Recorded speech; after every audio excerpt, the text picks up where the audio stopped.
Ada kolaborasi terbaru bersama dengan BOG. Kita saksikan sama-sama yang mana hari ini didukung bersama dengan Renes Audio dan juga ada pula Lensa Production. Salah satu persembahan ada Sang Bujang Ganong dan ada dua Barong Endo Nesya Tanda.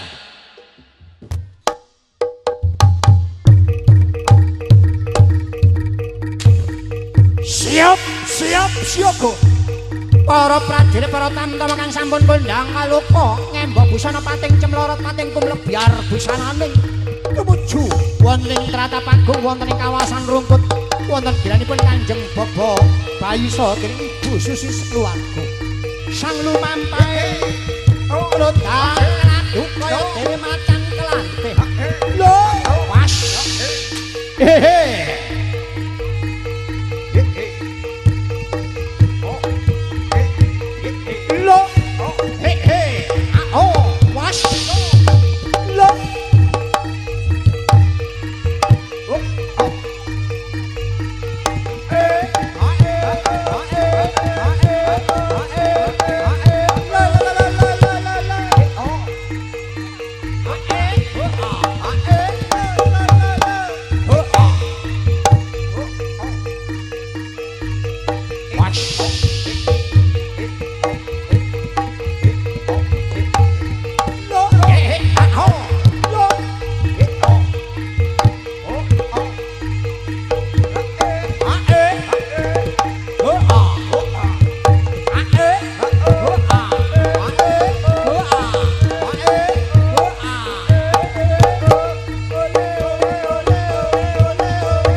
atur sembah sungkem kawula kagem dening danyang wonten ing kawasan Rungkut tanuga sing babat alas dusun Rungkut kawula Sang Bujang Ganong kang badhe nyekar wonten ing kawasan daerah Rungkut paling panglibur dhateng masyarakat lho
paripurna Sang Bujang Ganong sampun jumeneng wonten ing Bali Wisma kalajengaken barong kaping sepindhah kang warnanipun abang ijo kuning kang badhe sowan wonten giranipun Kanjeng Baba Bayu lho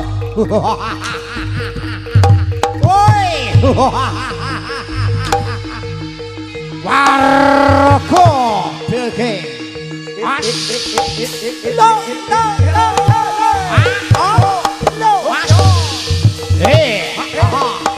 Rekas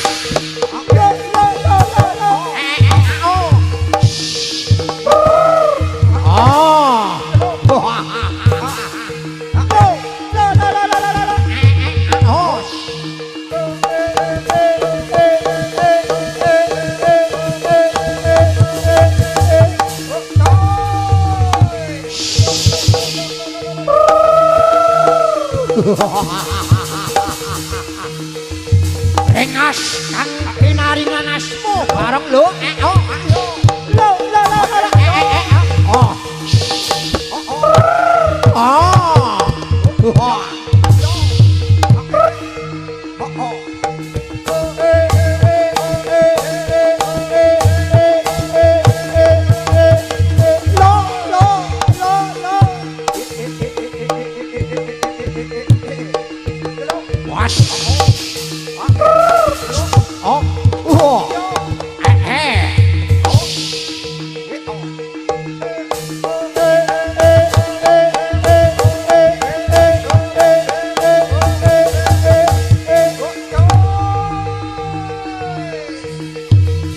tata didiwancining dene mangsa rendeng mangsa katigoraya ana alam kang bebrayan lan uga ana alam lelembut ana wujuding demit komat kamit banaspati kang golek mati menungsa ana sang wujude setan kang gentayangan penggaweaning gudha para menungsa ana sang wujude menungsa arane Ki Bapa kandheng rumenteng para ustad para kiai para alim ulama ingkang maos japa mantra brengas pati warna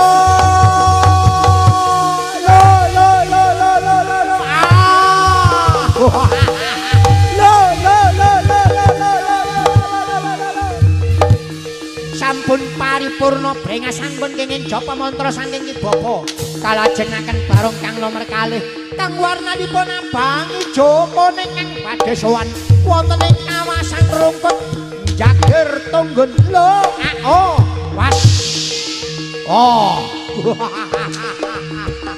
Acala lho was Waraga bege as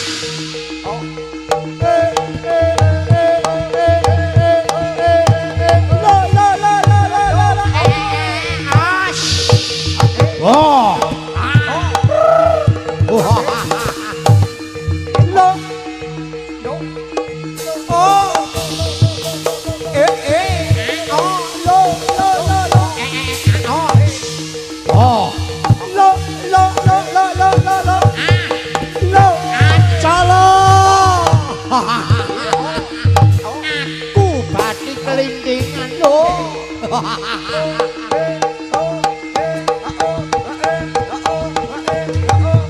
lho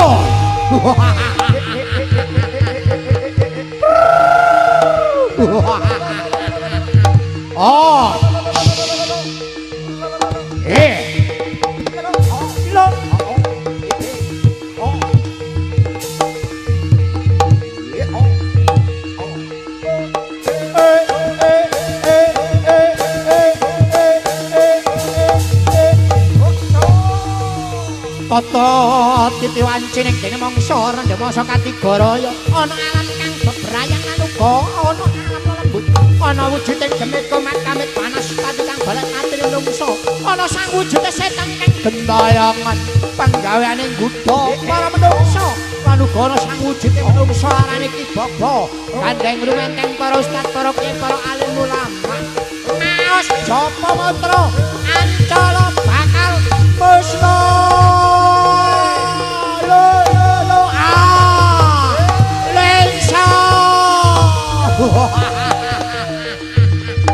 ing sasampunipun japa mantra kang palibareng kang badhe gandrung ana ing kawasan rungkut lho was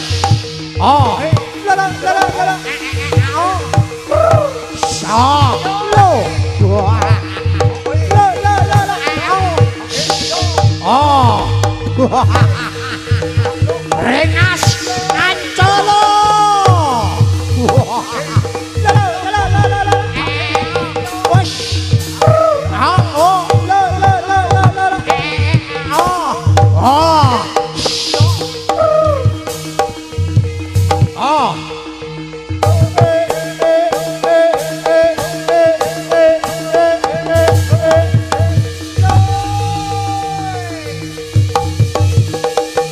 sunana meletaningko ayo ana kahananing sang bujang kanong lan uga kalih karung yen nyawijene kanusantara kang sampun londang kalupa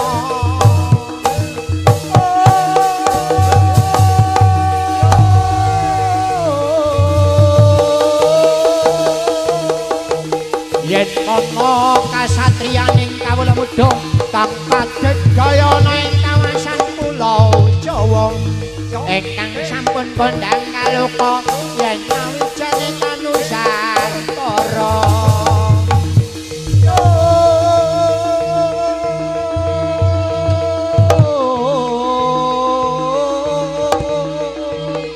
yen ana sang wujude sang bujang kanong ancala lan uga ana brengas para pesinden cacalan uga ning isti ado jejogetan ana ing kawasan Rungkut. Kairing tetembang lelagon campur sari versi jaranan. Lila kang dadi jejogetan.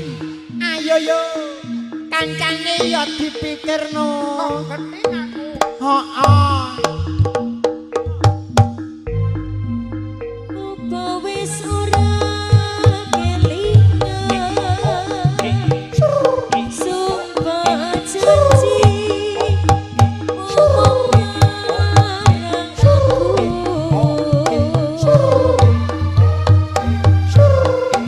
sinak sepina rembulan jarene tresnamu marang aku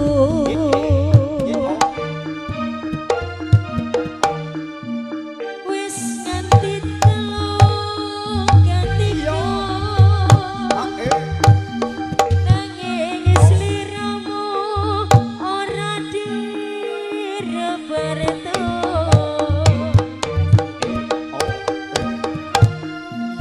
nanging aku ragu mergo atiku wis kepacut tresno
yen ana bujang kanong firman kang pinaringanipun asma ingkang badhe nyekar salto-saltoan ana ing kawasan Rungkut Lamongan.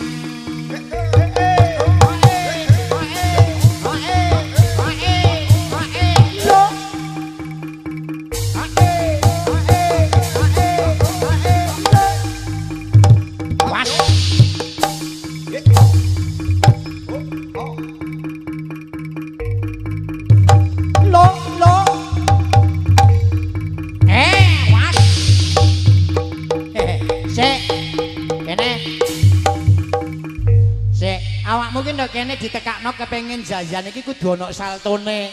Lah iki awakmu iso salto apa ora? Iya lho.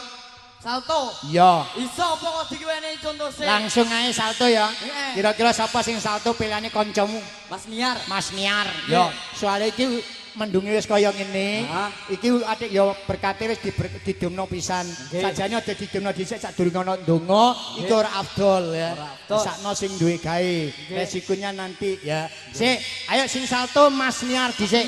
Mari ngene acara resepsi dimulai. Soale apa berkate wis didumno kabeh. Ayo, musik.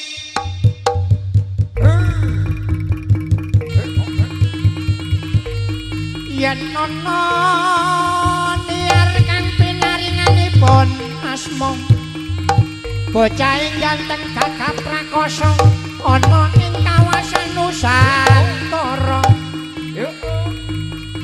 Engkang badhe nyekar salto-saltoan engkang sampun kondang kaluka.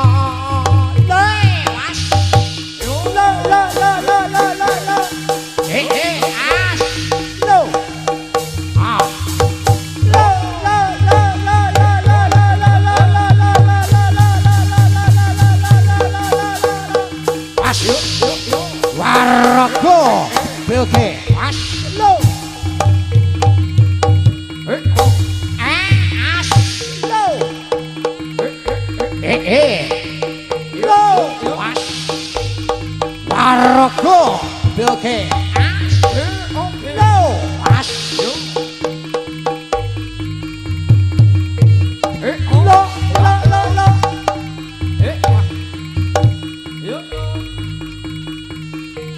Alon. Lo. Lo. Was.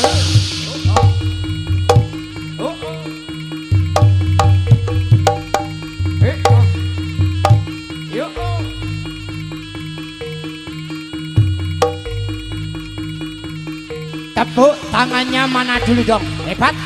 Lanjut. Mas Firman. Yen ana bocah ganteng Firman kang pinaringanipun asma ingkang badhe nyekar salto-saltoan ana ing kawasan Puter Lamongan. Lo as. Oh. Lo. Los.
Yat. Yat.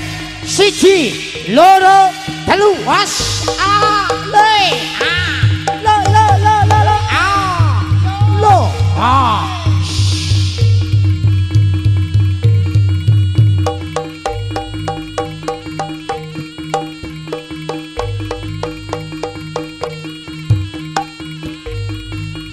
Sampun.